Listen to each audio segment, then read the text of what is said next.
So I'm going to take you through kettlebell swings and talk to you about a few things that you can pay attention to.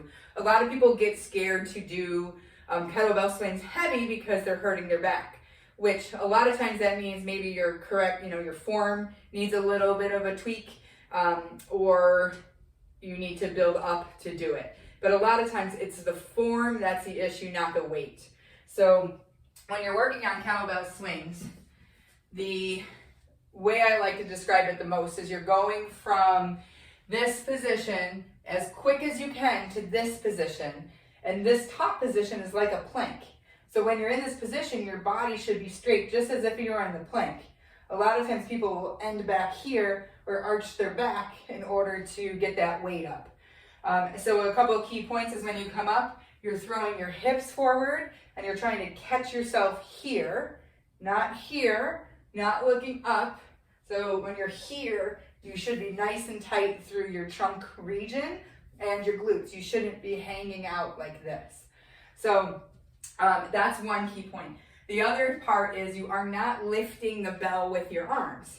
You are swinging your hips and your arms are coming along for the ride. So a lot of times that's why people don't feel comfortable going heavier, because they can't lift it with their arms, but you shouldn't be lifting it with your arms. So if you find that you're going through kettlebell swings slowly, chances are you're doing a shoulder workout and using your arms.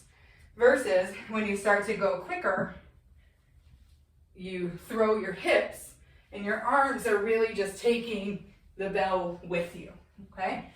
So I'm gonna swing again. I'm gonna show you the first couple as if I'm going from my back, and then show you the corrections or the things I would cue on.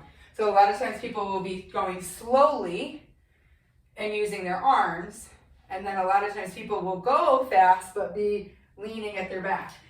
So if I can do it here, if you start to do this when you're swinging, I might be exaggerating a little bit or I might not be. Some people really go that far. So versus here and you end here. So at the top, I'm squeezing my glutes and tightening my trunk, and I'm kind of holding this plank position here. And on the way down, I pull it through and then come back up. Okay? So those are some key points. The other thing, if you're new or trying kettlebell swings, is about the take up and the put back of the kettlebell. So I always highly recommend that you start here with the bell in front of you.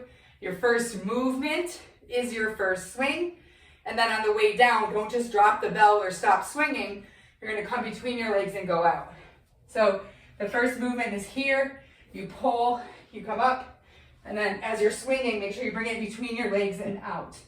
Especially when you start swinging heavier, that's pretty crucial so that you don't hurt yourself when you're doing those swings. So those are some key points. Don't lift with your arms. Get to the top here, and then you'll find that you get much more of a cardio workout, and you'll find that you can swing heavier and then feel better through this area, feel better through your shoulders, versus hurting your back when you're swinging.